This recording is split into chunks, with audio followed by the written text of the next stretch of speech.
Hey everybody! Been a while since we done one of these, huh? We're doing yet another reading. This one I've had suggested for a while, I think.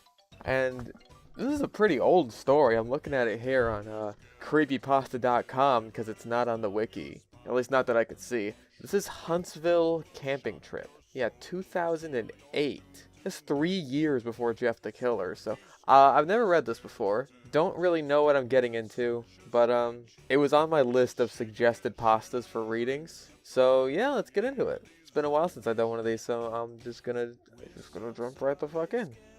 I went camping about 3 weekends ago in the Huntsville National Forest in Texas. Me and 3 friends that came home for the weekend. They are all in college. I guess they could still be in college. It doesn't say when this was. Oh, okay. And usually we all get together at least once a year. Old friends from high school. That sentence doesn't seem properly constructed, but alright. Got the scrolling on this website as aids. For the camping trip, we plan to go backpacking deep in the forest. Live off of fish that we catch and animals that we can trap.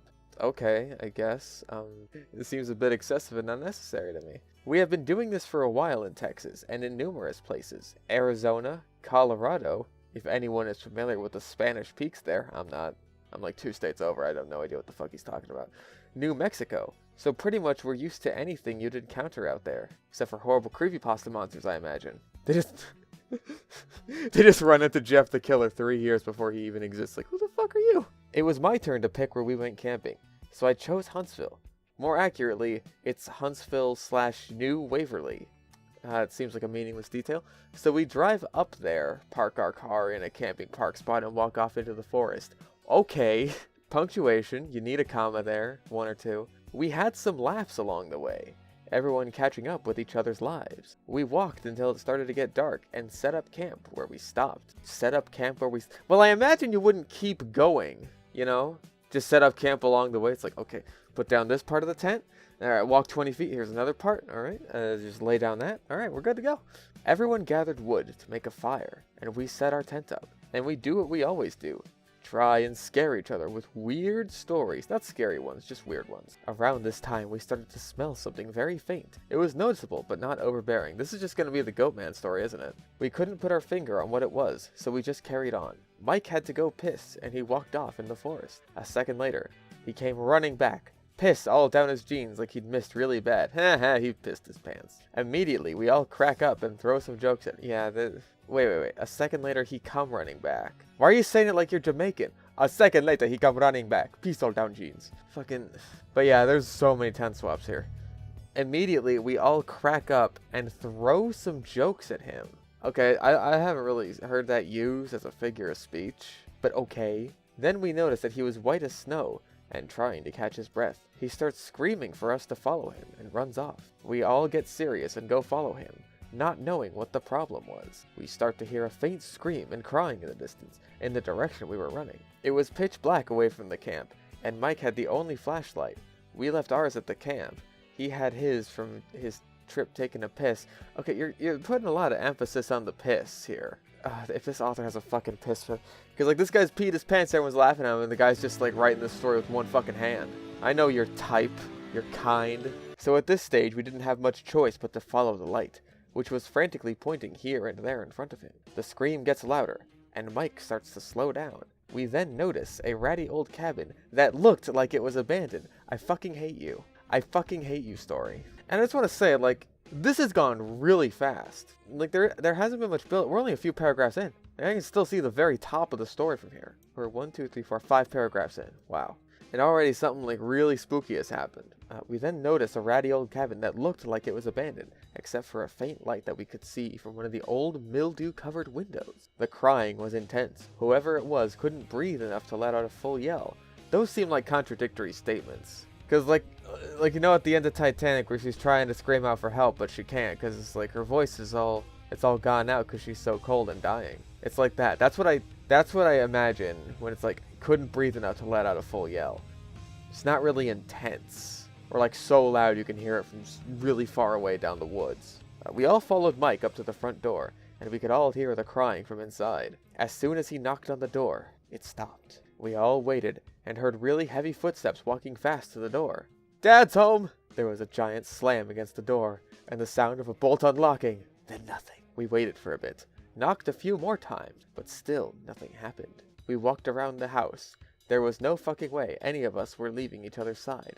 Oh, so they're not splitting up and searching for clues. Oh, that sucks. And noticed a window, which was a good way up. Alex took a deep breath and asked us to give him a boost so he could see inside. Dear God. Me and Mike lifted him up to the window. We watched him brush away dirt and webs from the window. You don't have to say that, you know? And it's like, me and Mike lifted him up to the window, full stop, period. Like, that's a whole sentence. And like, the thought continues, and it just repeats the bit about the window. It's just, this is sloppy. This is real sloppy. I mean, this isn't like the worst thing I've ever read so far, obviously, but we still got some paragraphs to go. Let's see if this ruins it. I mean, okay, it's difficult to say if it could ruin it, because, I don't know, nothing really amazing has happened. Is it raining again? I don't know. There was a quick beat. Then suddenly he breathed in fast and let out a loud scream. Then he fell back from the window, screaming bloody murder the whole way. What if he just, like that, like, I know it's a figure of speech, but I always like to imagine that they just actually start screaming the phrase bloody murder. We all tried to calm him down, but he was hysterical. We went to him, but he started to shake, punch, kick, you name it, rattle and roll, and then took off towards the camp. None of us wanted to be separated, so we all ran close behind him. We caught up to him and grabbed him and set him down. The fire was dying out, so I grabbed some nearby wood that we collected, added it to the fire. So sloppy. My hands were shaking, and I had to do something. I went back to Alex, and we all tried to calm him down. He wouldn't, he kept screaming, and was breathing so hard that he eventually fainted. All of us are terrified now, and we all kept the fire high until sunrise. Okay, so they went to this, like, fucking spooky-ass house in the middle of the woods. Here's some, I don't know, lady screaming. And then, like, their friend sees something, runs out the window, or runs out the fucking front door, into the woods, on his own. And you just leave the house, huh? Like, no one wants to go see what was up with that? Alright. Periodically, Alex kept waking up, screaming just like before. By sunrise, he was up and looked catatonic, just mumbling to himself and whimpering. Me and Mike decided to go look at the cabin now it was daylight. We searched where we thought it was, except there was nothing there. Nothing at all. Okay, so at least they did go back to it. Okay, that does kind of make sense. I'm okay with that. The indistinct smell from last night had now grown into a very strong smell of something dead. Something stale. Oh my God. It was Twitter memes! We headed back to the camping site. When we got there, we found Alex had chewed into the sides of his face and swallowed so much blood that he was throwing up. John was at his back and he looked like he was about to die from exhaustion. I guess we all looked that way. I just didn't notice until I saw his face. I'm fucking sorry? What, he chewed into his own face? It's like when you bite the inside of your fucking mouth, but like you just keep going afterwards. So like, ow, oh fuck, I bit the inside of my mouth. But you know what? I'm gonna keep going with that. I'm gonna keep going. Just see where this takes us, because we've already gone so fucking far. We all started to pack up the tent. It started to rain really heavily. It was about noon, and the sky started to grow really dark. Alex started to go into a panic. He went and grabbed a big stick and yelled at us to leave it and leave. Leave it and leave now, or he'd knock us out and drag us out of there himself. What? He grabbed a big stick and yelled at us to leave it. Leave the stick? And drag us out of the, what? I'm fucking sorry? What is going on? Like, why is he freaking out if they're leaving?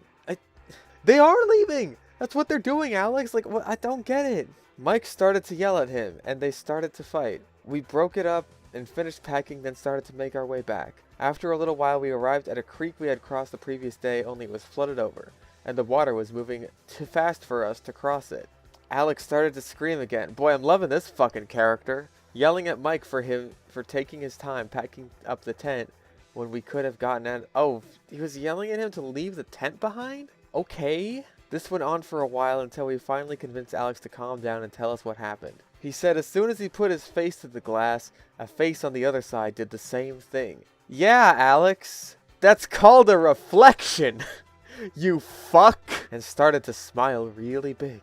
It had dark eyes and a dark mouth, which was much bigger than Alex's. As the smile got as large as it could, a large shadow behind it swung something down and sliced his face off. The face was stuck to the window, and he said it started to laugh quietly as it slid down. This sucks! This story fucking sucks. Like, this is it? That's what's got him in this fucking state? Jesus Christ. Mike, still pissed off, and though he wouldn't admit it, beginning to get freaked out, started to argue with him again. We eventually started to follow the creek for a way across. We then started to see toys floating in the creek. Really old toys. Old Barbie dolls and baby doll. This wasn't like any old trash floating in the creek, though. This was a lot of lowercase Barbies. A lot of baby dolls. This is being written like a fucking children's book right now. It's like, okay, we gotta make sure you know what we're talking about here. One washed towards the side, and Mike picked it up. It had some kind of voice chip that was dying, and started to say some gurgling words we couldn't understand, followed by its sad excuse for laughter. Then it sounded like it was whispering. We thought the batteries must be dying. He threw it down. We kept going, and the sun was starting to set. Alex was freaking out more now, and was whimpering and breathing heavily. We all started to see shadows move behind trees, something we all called BS on, until we all were seeing it. It was barely light out, and we stop. Hammer time! As we see the cabin right in front of us. None of us knows what to think. Mike says, "This is bull. I'm going in there." I imagine Mike is like a big football player dude, and Alex is like this scrawny nerd. I imagine Alex is looking kind of like Alex from Marble Hornets. Alex tries to stop him. We all do. All of us just wanted to go home. Mike says to all of us to fuck off. Do our own thing. He doesn't care anymore. This is all bull. Who is the other one? Because I've completely forgotten all the characters. There's Alex and Mike and our nameless main character, but I think there were at least one or two more. I've completely forgotten. We start to hear hundreds of the same sort of baby doll as before. Laughing, whispering, and trying to sing. We start to move forward past the cabin, all of us, and kept pushing forward. We smelled something dead in the air, something stale. God, there's so much repetition in this fucking story. Like, different sorts of things keep happening, I guess, even though we're back in the same fucking cabin. But it's like the same shit keeps happening once we get to these different locations or do these different things. Like, Alex is freaking out, there's fucking the smell of something, and now there's dolls. It's just so much repetition, and the way the story writes it is not helping with that. We started to hear something crying and something screaming. We kept on going. We eventually crossed the creek and left the woods. Oh, wait. So Mike just went in there and they all left him because they're still going in the fucking Wow. I guess Mike can just go fuck himself. We get back to our vehicle and got in. It's pitch black and we drive. We are about to get on the 45 to Houston, but the road is under construction and can't be accessed. It points to a detour. As we head towards the detour, it seems to be small, bumpy dirt going down into the woods. We then see a young girl come to us. She looks like she was in trouble. Young and pretty, and totally my type. She approaches the passenger side door, and she looks like she's really drugged up or beaten up. Alex doesn't roll down the windows, nor does he open the door. She reaches for the handle, and he immediately locks it. What was she, black or something? Come on, man. Be cool. She puts her face on the window and starts to smile really big. We floor it. Alex starts to cry and scream, and we are all breathing heavily. I think it's the phrasing of smile really big that doesn't really scare me much. Like, I'm having to do a lot of the footwork here in my head to try and make this even a little bit scary. We finally cut on a street that takes us to the 45, and we take it the whole way. When we get back to my apartment, everyone doesn't know what to say, and we all break apart and go our separate ways. Mike messages me later and says he is going to go back. Wait, I thought Mike went into the cabin. I thought he went into the cabin and they went into the woods. What the fuck is happening? The story sucks! I try to convince him not to, and all he does is say it was our own minds that were screwing with us. I think he just went off to prove to himself he wasn't scared. I can smell that stench everywhere now. I don't go out anymore. I just stay in and don't answer the door. Last week, everyone I met was acting really strange. People that I knew for a long time, and total strangers. My own dad, when I went to his place to eat supper with him, he just watched me, strangely, when I was sitting down. He didn't say a word the whole time. I kept asking him, "What's wrong?" He just slowly shook his head. When I was leaving to go home, I turned to wave. He had black eyes and an open mouth like he was in pain. When I started to walk back, he shut the door and bolted it. I stayed there, knocking and knocking. Nothing. I called him. His phone was disconnected. I even called the police. Hello, police? My dad looked really weird, and then he closed the door on me. Send help, please. What do you mean you won't come? Oh, wait, shit, this is Texas, right? Okay, there's a black guy over here. Yeah, he's not doing anything. He's just kind of walking outside my house. Okay, on your way? Awesome, thank you very much. Halfway through the questions they were asking me, the connection started to fade into static. I could hear a faint mumbling. Singing. Mike has completely vanished. There is not even a record of him being alive. When I call Alex's house, they talk to me like I'm some salesman. They say they don't know any Alex and to please stop calling. The person who tells me that is Alex's mother. I can't get a hold of John. John! That's who it was. Thank you very much. I'm sorry I forgot him, but he did literally nothing the entire story. Someone knocked on my door, and when I went to look, I saw a face completely covering the peephole, and a giant smile started to form. I called the cops again, and instead of it turning to static, they got a really strange, "Sir, are you affected by any drugs at the moment?" "No." "Are you coming home anytime soon?" "Excuse me?" "Come home." And the phone call ended. My mail slot swings every now and then. Someone is sliding pieces of baby dolls through it. I try to call people now, and all I can hear is static, and bad baby doll noises, and this crying and screaming. My TV is busted, but when I go to piss, I can hear it on. I might be going insane. Whoever lives above me started to scream in pain and crying deeply recently. I hear giant footsteps from their apartment. Maybe it's like a big troll or like a goblin king. I hear bangs and something falling to the ground. From the neighbors to the right of my apartment, I hear what sounds like a baby that never gets tended to, and then it sounds like a baby doll whose batteries are dying. My phone has been ringing now, and it's Alex telling me things in a language that I have never heard before, nor could even manage to repeat. I kept getting emails of pictures of black and small colorations. Now I can't even access my email. How are you gonna know if hot Russian singles are in your area? Someone knocks on the door. Then they slam against it. I hear the bolts unlocking one by one, and I run to make sure all of them lock back. Then I sit down and begin to cry. Okay, few questions. What the fuck?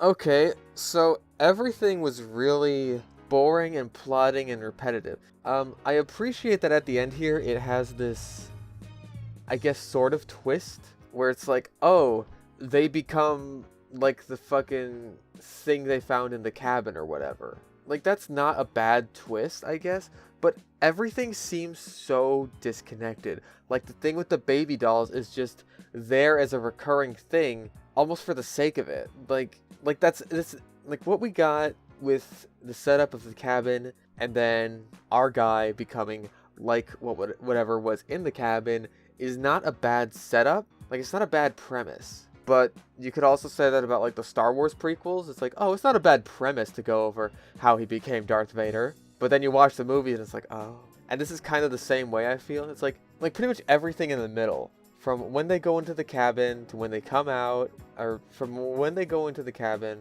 to this last paragraph here is just completely wasted time. It's all boring bullshit. It's really repetitive.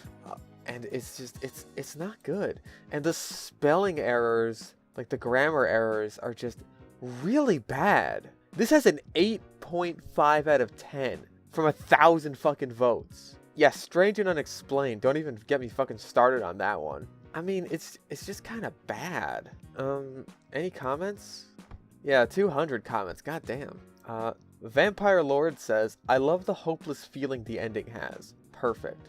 I mean, like, honestly, this is one of the rare stories where I feel like the ending is almost sort of a high point. Like, aside from a couple things, like, the ending was the only part of the story that I was like, oh, okay. So, I guess I can sympathize with that. Let's see. There's a few guest comments. Dude, I'm never camping around here, ever. I live in Texas, not that far from Huntsville, and I've never heard anyone talk about this kind of thing. That's because it's not real, but there are all kinds of freaky things that happen around wrong here that no one talks about. Nope, never going camping. Ever again. This is an old fave of mine for some reason. I guess some of the individual bits of imagery resonated with me, and I found the overall tone of the general creepy ambiguity nice. Glad I was able to find it again. Kind of a shame about the trouble the narration has with keeping a consistent tense, but there are a lot of features to appreciate.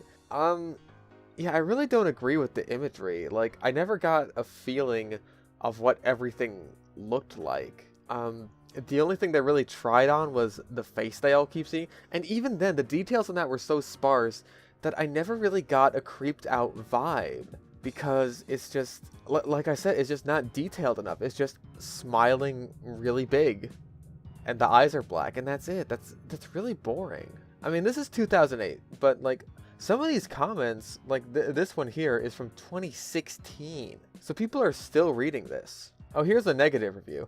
This was easily one of the worst creepypastas I've ever read. This story was made a long time ago, kinda, and even back then, it shouldn't have gotten as high of ratings as it did. It was a very rushed story, I agree with that. The pacing is really fast, except for in the middle. Again, that just gets kind of boring and tedious. It was nearly impossible to follow along with. Again, agreed. There were so many events like Mike just deciding, fuck it, I'm going in, but then he's just back with them immediately afterwards. Felt completely confused. Your grammar is more terrifying than the story. Again, agreed. And 4, I've seen McDonald's menus that scared me more. If you've written any other stories since then, I truly hope they're better than this. 1 out of 10 because I feel bad for you. You did great. I didn't notice any mistakes, but that's just me. I'm not one to notice anything like that when I read the description of the figure. I don't know why, but I thought of a mix between Jeff and Slender. Overall 6 out of 10. It's just like, you did really great, no mistakes, 6 out of 10. It's like a fucking IGN review. This is so fucked up. I'm terrified, and I don't even know what I'm terrified of. Yeah, that's because the author is really bad at describing what you're supposed to be scared of. Whoa. I don't know if I get it, but whoa.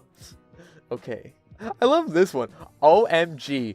So true. Like some relatable Facebook post or something. Like, oh my god, you went into the woods and found like a weird disappearing cabin that was full of like weird baby dolls or whatever.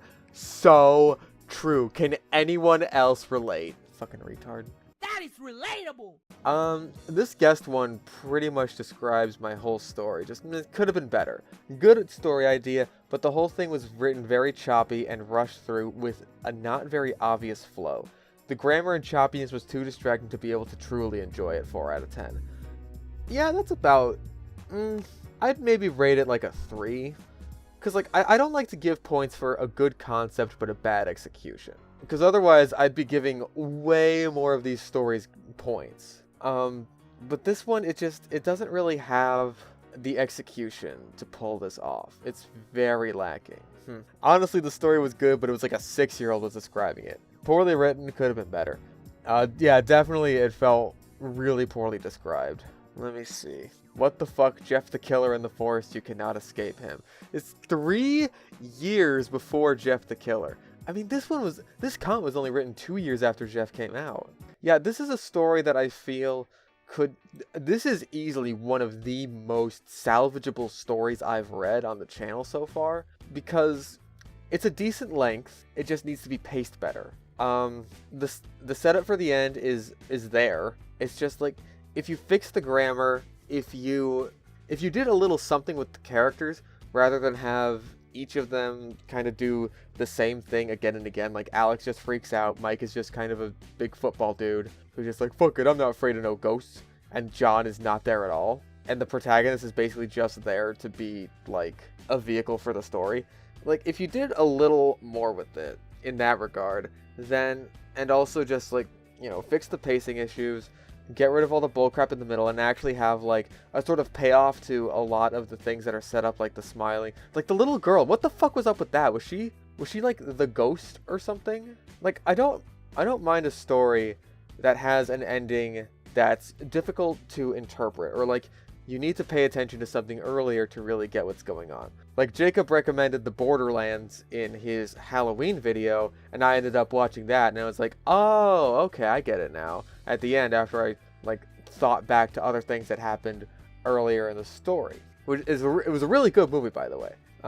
So like, if you just did a little something like that with the dolls and the little girl and the whatever, the smiling face, if you could somehow weave all of those together into this with the being trapped inside your place after you encounter it thing, you could make a solid story out of this. And yeah, this is why I think This is a completely unrelated tangent, but this is why I think that a lot of modern Hollywood remakes are bullshit. Because they remake things that, like, were already great, everyone already loves them, and it's just, like, everything they change is always for the worse. Because it's like, if it's perfect and everyone loves it, why change anything at all? And if it's fucking, like, exactly the same, why wouldn't you just watch the old one? But with something like this, you could remake something really crappy like this and make it into something that's actually good. Because it's got a decent concept. So yeah, that's where I'm at with this story.